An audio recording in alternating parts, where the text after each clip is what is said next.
हाँ जी दोस्तों नमस्कार, क्या हाल है आप सभी के। मैं अमन मसल आपका एक बार फिर से बहुत बहुत स्वागत करता हूँ ये भी गुरुजी चैनल में। और यहाँ पे दोस्तों आप लोगों के लिए महा टेस्ट सीरीज का एपिसोड 2 यहाँ पर लेकर आ गया हूँ। काफी इंपॉर्टेंट ये एपिसोड आप लोगों के लिए होने वाला है। काफी इंपॉर्टेंट क्वेश्चन यहाँ पर हम डिस्कस करने वाले हैं। अभी तक आप लोगों की 2 शिफ्ट यहाँ पर एग्जाम की हो चुकी है। ऐसे में उन 2 एग्जाम के अंदर किस तरीके के क्वेश्चन पूछे गए थे उसका थोड़ा सा टेस्ट भी यहाँ पर मैं आपके साथ में लेकर आया हूं। तो आप इस वीडियो को पूरा देखिएगा और हर एक क्वेश्चन को यहाँ पर खुद से सोल्व करने की कोशिश कीजिएगा और अपने नंबर जरूर यहाँ पर काउंट करते रहिएगा कि कितने नंबर आपके आज के इस एपिसोड में आए हैं। Dream R JRF to journey special की एक क्लास है, एबी गुरुजी चैनल का नाम है। और स्क्रीन पर जो ग्रुप आप लोग देख रहे हैं इन्हें जरूर ज्वाइन कर लीजिएगा, ये आपके लिए मोस्ट इंपोर्टेंट यहाँ पर होने वाले हैं। और एबी गुरुजी क्विज की बात ग्रुप की बात आई है तो यहाँ पर कल संडे के दिन 5 बजे हम आपके साथ में मोस्ट इंपोर्टेंट 100 MCQs डिस्कस करने वाले हैं जो कि बिल्कुल फ्री ऑफ कॉस्ट आपके लिए रखे गए हैं। तो आप हमारे टेलीग्राम ग्रुप एबी गुरुजी को जरूर ज्वाइन कर लीजिएगा और इस क्विज का भरपूर फायदा यहाँ पर ले लीजिएगा। संडे के बाद में वीडियो देख रहे हैं तो कोई चिंता की बात नहीं, क्विज वहीं के वहीं रहने वाली है, तो आप इसका कभी भी फायदा उठा सकते हैं। डिस्कशन और नोट्स का फायदा लेना चाहते हैं तो हमारे स्पेशल स्टडी ग्रुप का हिस्सा बन सकते हैं। ऊपर व्हाट्सएप नंबर दे रखा है, यहाँ पर व्हाट्सएप कर दीजिएगा। इस चैनल पे अगर आप नए हैं तो जरूर चैनल को सब्सक्राइब कर लीजिएगा बेल आइकन के साथ में, ताकि हर एक इंपॉर्टेंट वीडियो, हर एक इंपॉर्टेंट अपडेट, ऑथेंटिक अपडेट सबसे पहले आप लोगों तक पहुंच सके। इस वीडियो के डिस्क्रिप्शन को देख लेना, इस चैनल ने फ्री कोचिंग आपको दी है। पेपर 1 की सारी यूनिट्स हमने कंप्लीट कर दी है। तो जिस भी यूनिट में आपको प्रॉब्लम हो वीडियो के डिस्क्रिप्शन में जाइएगा, उस प्लेलिस्ट पे जाइएगा और सारे लेक्चर उसके देख लीजिएगा। वादा करता हूं कोई भी प्रॉब्लम आपको उस पर्टिकुलर यूनिट में नहीं रहेगी। आगे की ओर बढ़ते हैं तो ये क्विज ग्रुप आप क्लियर बना रखे हैं, हर दिन यहाँ पर इंपॉर्टेंट क्विज हम डिस्कस करते हैं।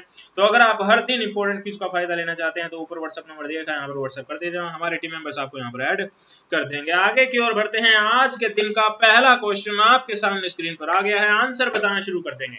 टाइमर यहाँ पर शुरू करें या ना करें बताएं जी मुझे। टाइमर चलो शुरू कर देते हैं। और टाइमर में भाई साउंड वाउंड तो नहीं है ना, कई बार साउंड ऑन हो जाता है तो फिर प्रॉब्लम आ जाती है। चलो जी, टाइमर में साउंड नहीं है। क्वेश्चन आपके सामने, आंसर बताना शुरू करेंगे।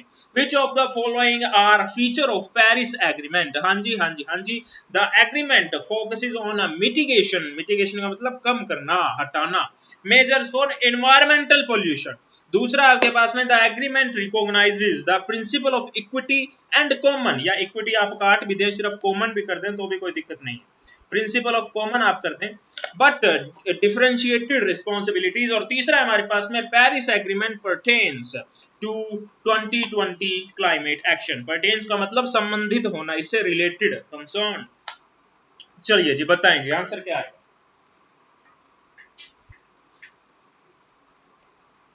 एग्जाम पास में है, ऐसे में स्टडीज को लेकर तो आपने सीरियस होना है, लेकिन लाइफ के अंदर अगर आप सीरियस हो गए ना तो मात खा जाओगे।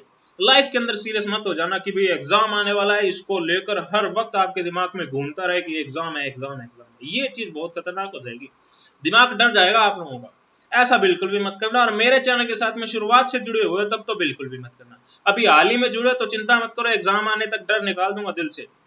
बट अपने खुद से भी प्रयास करते रहो कि दिमाग में डर ना आए, एग्जाम है। रात की नींद खराब मत कर लेना।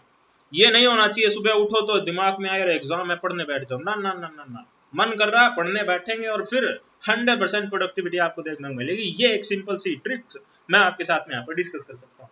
चलिए जी आंसर की बात करते हैं। देखिए जैसे ही पेरिस एग्रीमेंट की बात आती है तो आपके दिमाग में United nation framework climate change action, ठीक है ना, ये आपके दिमाग में आना चाहिए, ठीक है ना। और उसके बाद में जब आप बात करते हो इसके आंसर की तो यहाँ पर एनवायरमेंटल पोल्यूशन नहीं आएगा, यहाँ पर हमारे पास में क्या आना चाहिए, क्लाइमेट चेंज आना चाहिए, ठीक है ना। जो पेरिस एग्रीमेंट था वो क्लाइमेट चेंज को लेकर था, ग्रीन हाउस गैसेज में। उसके बाद में दूसरा अगर आप बात करते हैं तो जी हाँ बिल्कुल, principle of common but differentiated responsibility हमारे पास में इसके आंसर के अंदर इंक्लूड होगा। इसके मिलता जुलता क्योटो प्रोटोकॉल है, उसके अंदर प्रिंसिपल ऑफ कॉमन काम नहीं आता है। तीसरा हमारे पास में Paris agreement pertains to 2020 climate action. देख लो जी यहाँ पर क्लाइमेट की बात यहाँ पर इसने कर भी दी है। अब आप लोग कहेंगे कि सर ये जो हमारे पास में है कि भाई ये वाला तो हमने पढ़ा नहीं हुआ, अब ये ऐसी डेप्थ की चीजें हम कहां से पढ़ लेंगे। तो आप चिंता मत करो, नीचे की ओर ऑप्शन में जाओ, आप देखो कि पहले वाले के लिए तो आप 100% श्योर हो गए ना कि ए तो आंसर में इंक्लूड नहीं होगा। ये तो 100% श्योर है ना, एनवायरमेंटल पोल्यूशन से तो नहीं है, क्लाइमेट चेंज से रिलेटेड था। और तीसरे वाले पॉइंट के अंदर क्लाइमेट चेंज लिखा भी हुआ है। तो आप ये देखो ए यहां पर दे रखा है, ए यहां पर दे रखा है, यहां पर दे रखा है, तो एग्जामिनर ने इस चीज का ध्यान रखा है आप लोगों के लिए, सिर्फ यही ऑप्शन दिया है कि जिसमें ए नहीं है। तो ये आपके लिए काफी इंपॉर्टेंट हो जाती है, मतलब सी और ए भी डाल सकता था ना ऑप्शन में किसी में, इस तरीके से। तो आप लोगों के लिए इस तरीके से आप आंसर निकाल सकते हैं, बहुत सिंपल क्वेश्चन है। तो आपको मैं कहना चाहता हूं कि 50% तक के चांसेस होते हैं कि आप ऑप्शन को देख के आंसर में पहुंच जाओ। ये काफी इंपॉर्टेंट आप लोगों के लिए हो जाता है। और वो आप लोगों के लिए था ना UNFCCC, ये आप लोग जरूर याद रखिएगा, ठीक है ना। इसी कन्वेंशन के अंदर ये पेरिस एग्रीमेंट साइन किया गया था। उसके बाद में आगे की ओर बढ़ते हैं। अगला क्वेश्चन आपके सामने स्क्रीन पर आ गया है, आंसर बताना शुरू करेंगे। The long term effect of cutting down of trees in a large area of rain forest is, बताएं जी क्या आंसर आया। हाँ जी,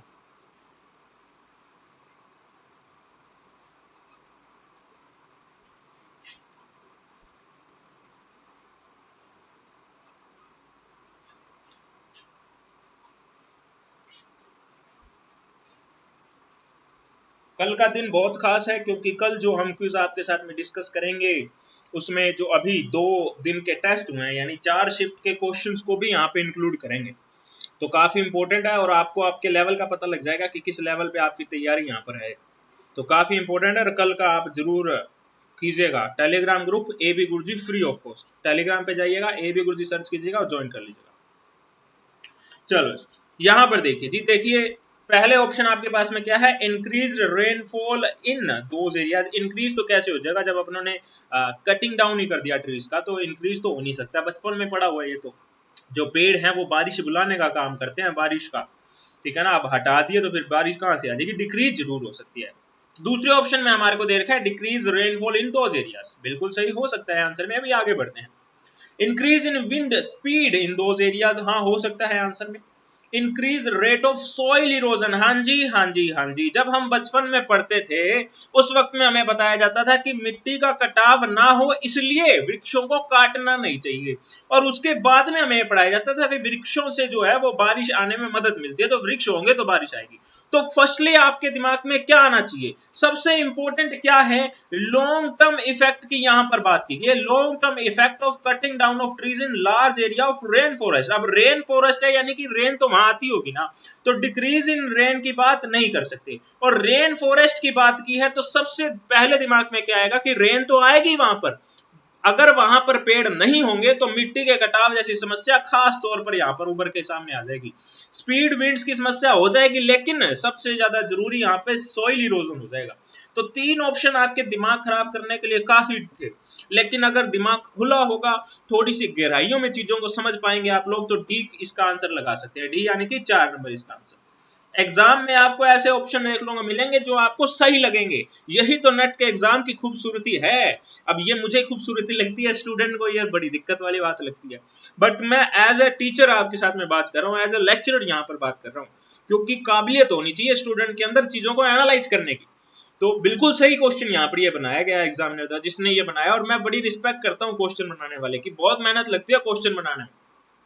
ऐसा नहीं होता कि कहीं से भी देख लिया और क्वेश्चन बन गया, ना ना ना ना ना, उनकी बहुत रिस्पेक्ट करनी है और वो डिजर्व भी करते हैं रिस्पेक्ट करनी। तो ये क्वेश्चन देखो कितना खूबसूरत यहाँ पर क्वेश्चन था और 4 नंबर इसका आंसर यहाँ पर आ जाएगा। आगे की ओर बढ़ते हैं। अगला क्वेश्चन आपके सामने स्क्रीन पर आ गया, आंसर बताएंगे। विच of the following hardware was used by the first generation computer, हाँ जी हाँ जी हाँ जी, ट्रांजिस्टर, वैक्यूम ट्यूब्स, VLSI या इंटीग्रेटेड सर्किट्स, हाँ जी।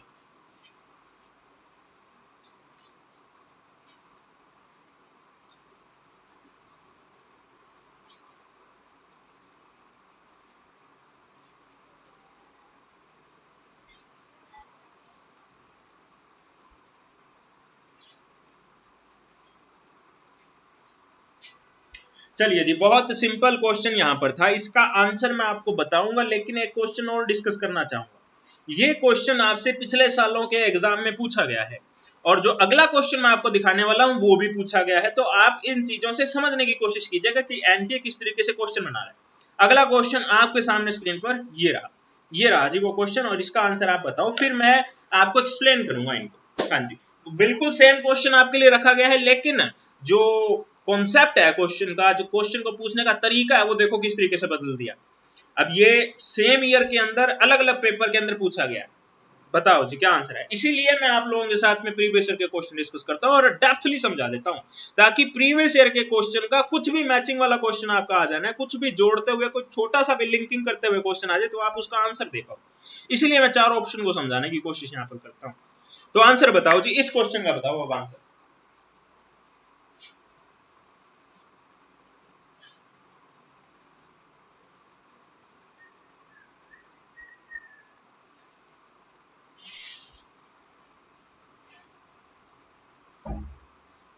चलो जी, टाइम कम है थोड़ा सा, मैं ही बता देता हूँ।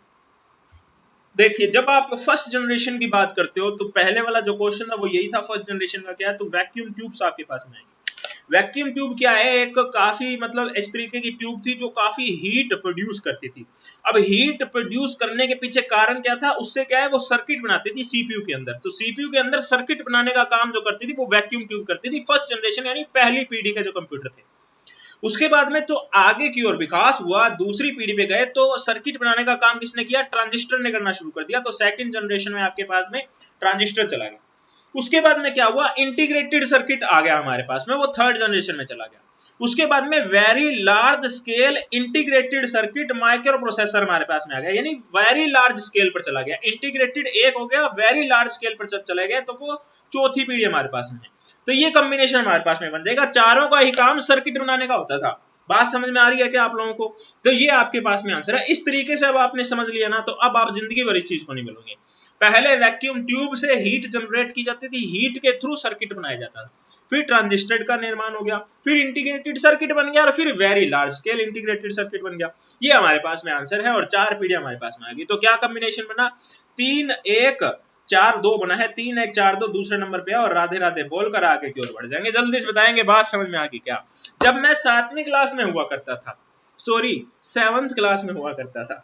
सर आपने 7वीं क्यों बोला? अरे मैं हिंदी मीडियम से पढ़ा हूँ, स्कूलिंग मेरी हिंदी मीडियम से हुई है।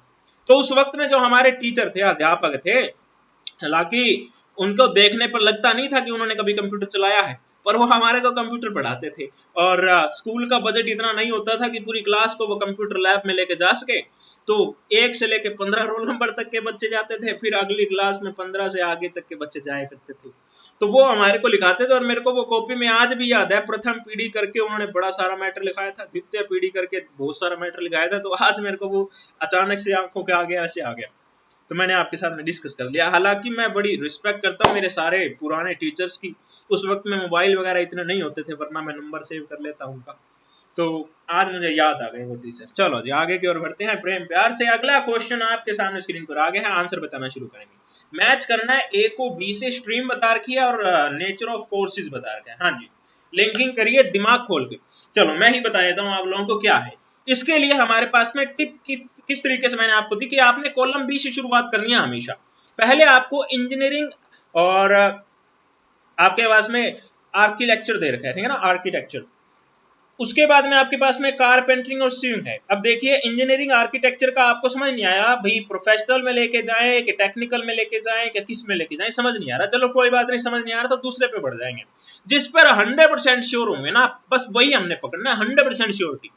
अभी इंजीनियरिंग में समझ नहीं आया, प्रोफेशनल में लेके जाएंगे, टेक्निकल में लेके जाएं, किस में लेके जाएं।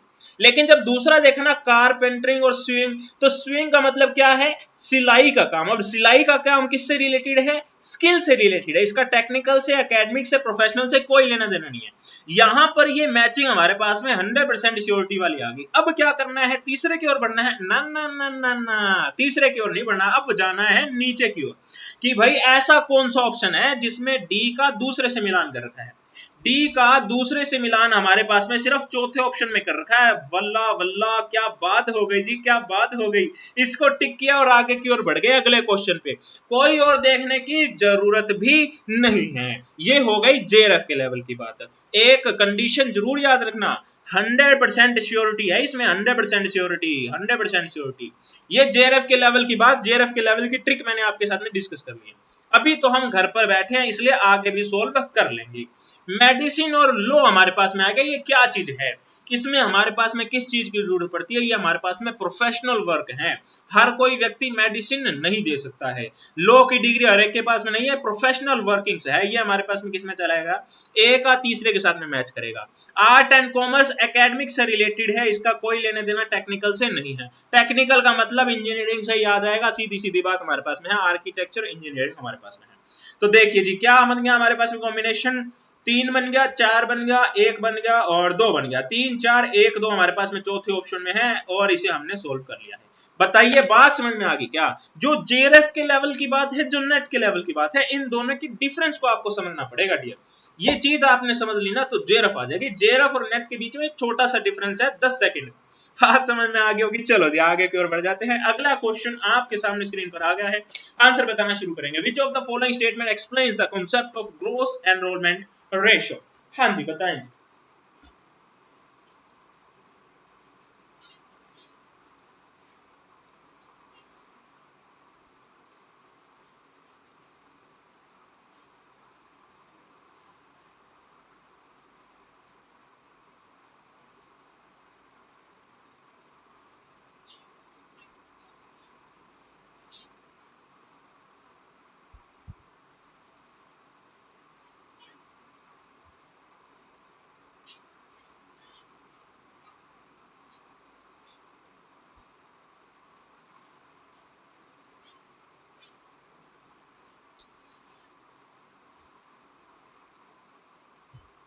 हाँ जी देखिए जी, अब ये क्वेश्चन देने के पीछे लॉजिक यही है कि इस क्वेश्चन को पढ़ने में स्टूडेंट का टाइम वेस्ट हो जाएगा, और एक बार पढ़ने में अगर स्टूडेंट आंसर नहीं निकाल पाया और दूसरी बार फिर से पढ़ना पड़ा तो एग्जामिनर इस चीज में पास हो गया, क्योंकि एग्जामिनर आपका टाइम यहाँ पर वेस्ट करना चाहता है। बहुत सिंपल क्वेश्चन है, एक बार में पढ़कर अगर आपको समझ में आ गया तब तो बल्ले बल्ले, वरना तो फिर प्रेम प्यार से राधे राधे बोल देना एग्जाम में, और तो क्या है। देखिए ग्रोस एनरोलमेंट रेशियो क्या है, दिमाग भी लगाने की जरूरत नहीं है, क्वेश्चन पढ़ते ही समझ में आ जाएगा। Total number of student divided by total population, ना ना ना ना ना, इसमें फिर एनरोलमेंट की बात ही नहीं है। दूसरा हमारे पास में total number of enrolled student of a particular age group divided by total population of that age group. ये लो जी एनरोल्ड स्टूडेंट की बात आ गई, यहाँ पे एनरोलमेंट की बात कर रहा है, ये हमारे पास में आंसर इंक्लूड हो जाएगा। लेकिन रिस्पॉन्सिबिलिटी है कि 3 और 4 को भी पढ़ना पड़ेगा, तो पढ़ लेते हैं।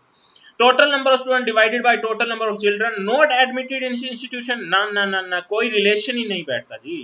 Total number of student not admitted to institution divided by total number of children that is group, ना ना ना ना ना, कोई रिलेशन नहीं बैठता। ये लो जी, एक बार में पढ़ते ही आंसर आ गया आप लोगों के लिए। बस पढ़ने की स्पीड आपकी अच्छी हुई तब तो बल्ले बल्ले, पढ़ने की स्पीड ही अच्छी नहीं हुई, धीरे धीरे पढ़ोगे। Total number of student divided by the total population, फिर ऐसे सोचो क्या लिखा गया था, अरे क्या था, ये क्या था, ऐसे करोगे फिर काम नहीं चलेगा। मैंने शुरुआत में ही बता दिया आपको कि रीडिंग की स्पीड आपकी अच्छी खासी होनी चाहिए, और रीडिंग की स्पीड में भी ऐसी स्पीड होनी चाहिए कि आपको बातें समझ में आ रही है। इसके लिए आप अखबार पढ़ना शुरू करें, ये काफी इंपॉर्टेंट आप लोगों के लिए हो जाता है।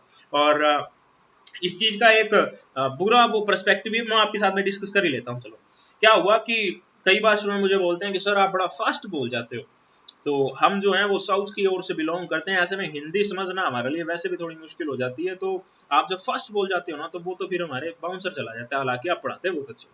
तो ये चीज जब मुझे 3 4 स्टूडेंट ने बोल दी ना तो मुझे बड़ा अजीब लगा इस चीज का, और मैंने इसके बारे में थोड़ा सा डिस्कशन भी किया, तो मुझे पता लगा कि हाँ मैं कई बार फास्ट बोल जाता हूँ।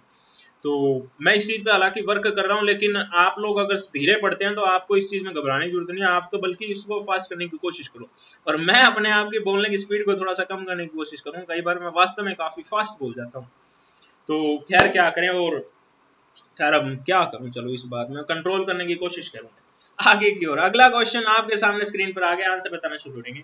विच of the following is considered as secondary air pollutant? हाँ जी बताएं।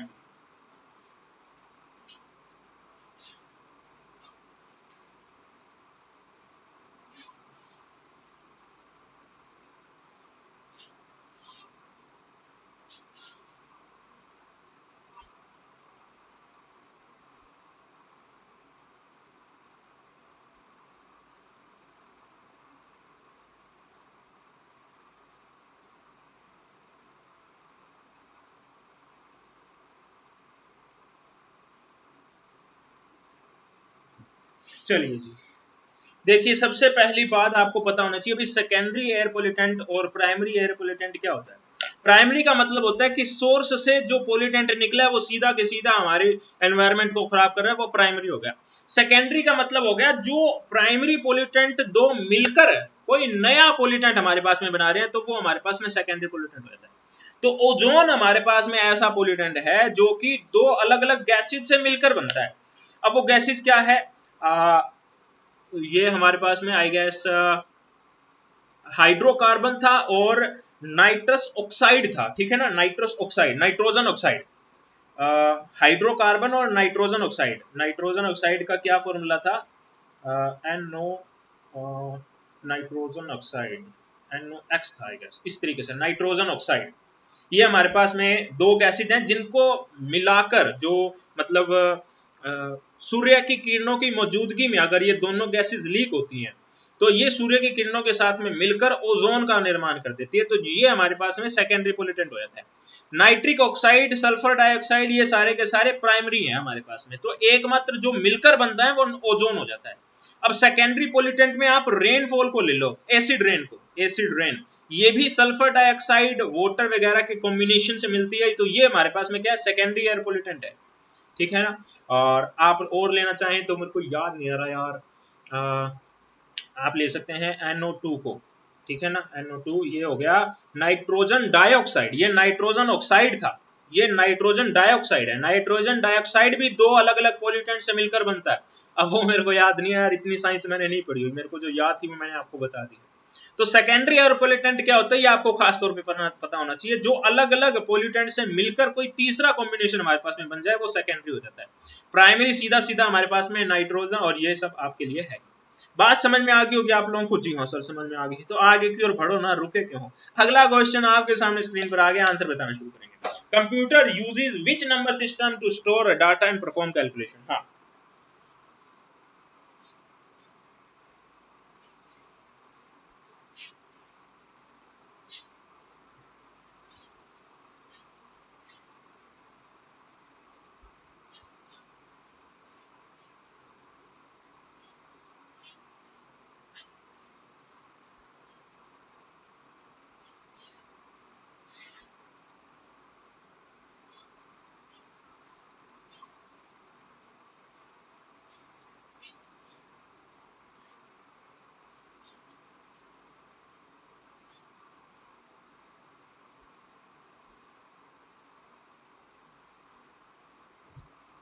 चलो जी, देखिए बहुत सिंपल क्वेश्चन था, बाइनरी इसका आंसर आएगा। बाइनरी में बेस हमारे पास में दो होता है, इसलिए कंप्यूटर को जो भी डायरेक्शन, जो भी इंस्ट्रक्शन दिया जाता है वो आराम से इसे याद कर पाता है।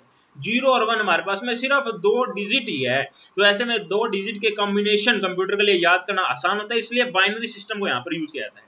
ऑक्टल में हमारे पास में बेस जो है वो 8 होता है, तो ऐसे में ऑक्टल सिस्टम का यूज किया जाएगा, लेकिन वो बाइनरी सिस्टम के थ्रू यूज किया जाएगा। जैसे 2 का पावर 3 कर दें तो हम 8 पर पहुंच जाते हैं, तो बेस तो हमारे पास में बाइनरी का लिया है ना इसने, तो इस तरीके से मतलब ऑक्टल का सिस्टम यूज करेगा तो वो बाइनरी के 3 डिजिट हो जाएंगे हमारे पास में, ठीक है ना। इसी तरीके से अगर वो हेक्साडेसिमल का यूज करेगा तो हमारे पास में हेक्साडेसिमल में पहुंचने के लिए 2 की पावर 4 हो जाएगी, तो बाइनरी के 4 डिजिट हमारे पास में हेक्साडेसिमल हो जाएगा। तो खैर ये सब आपके काम का नहीं है, इस क्वेश्चन का जो आंसर वो हमारे पास में बाइनरी है, इतना डेप्थ में आपने इसके नहीं जाना।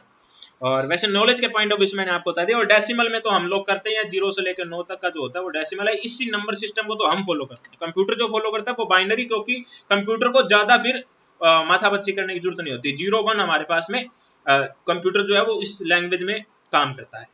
आगे की ओर बढ़ जाते हैं, अगला क्वेश्चन आपके सामने स्क्रीन पर आ गया, आंसर बताना शुरू करेंगे। Which of the following statement best explain the concept of sustainable development? हाँ जी, millennium development goal, sustainable development, ये सब मैंने आपको अच्छे से करवा रखा है, आंसर बताएंगे इस question.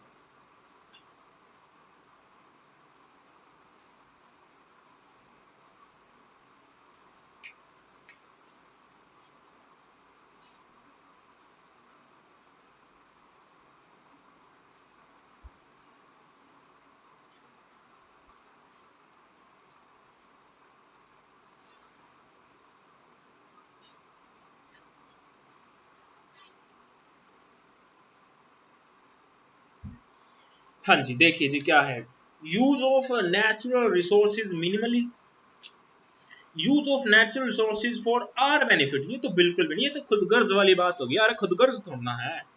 Use of natural resources judicially, विवेकपूर्ण तरीके से, मतलब दिमाग लगा के, बुद्धि लगाकर, यूं ना हो कि ऐसे इस्तेमाल कर लिया जाए।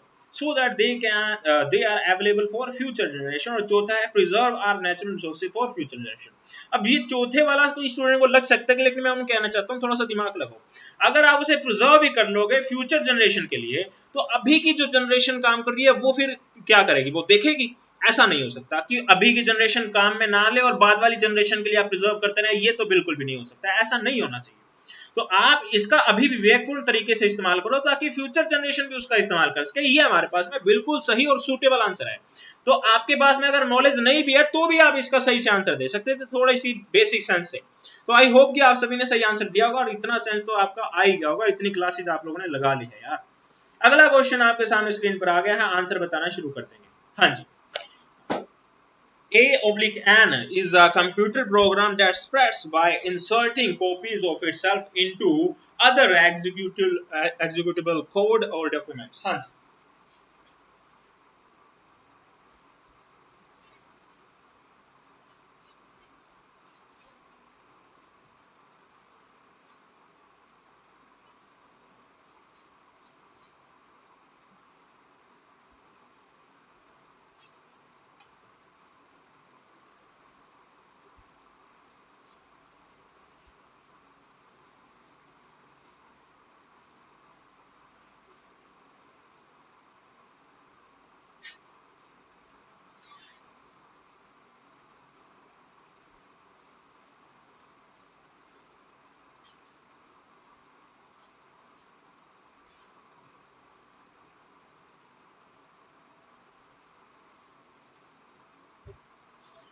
हाँ जी, देखिए जी, कंप्यूटर वायरस इस क्वेश्चन का आंसर आ जाएगा। बिल्कुल सही जी, कंप्यूटर वायरस अगर आपके कंप्यूटर में घुस जाए तो वो सारी फाइलों को डिस्ट्रॉय कर देता है और उसके अंदर अपनी पैठ यहाँ पर जमा लेता है। बहुत सिंपल क्वेश्चन यहाँ पर आपके लिए रखा गया है।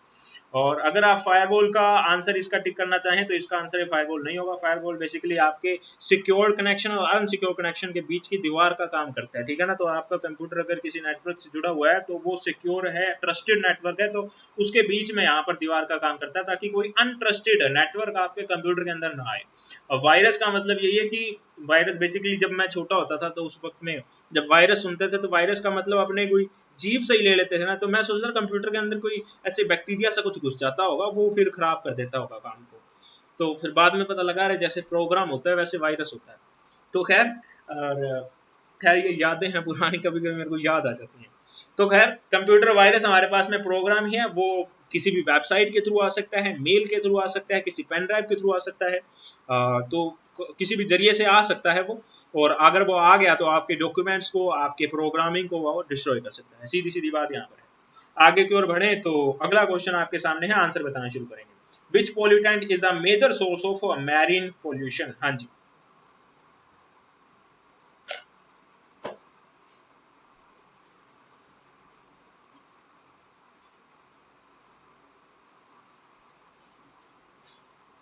कितने क्वेश्चन हो गए? 11 हो गए क्या? मेरे ख्याल 11 हो गए।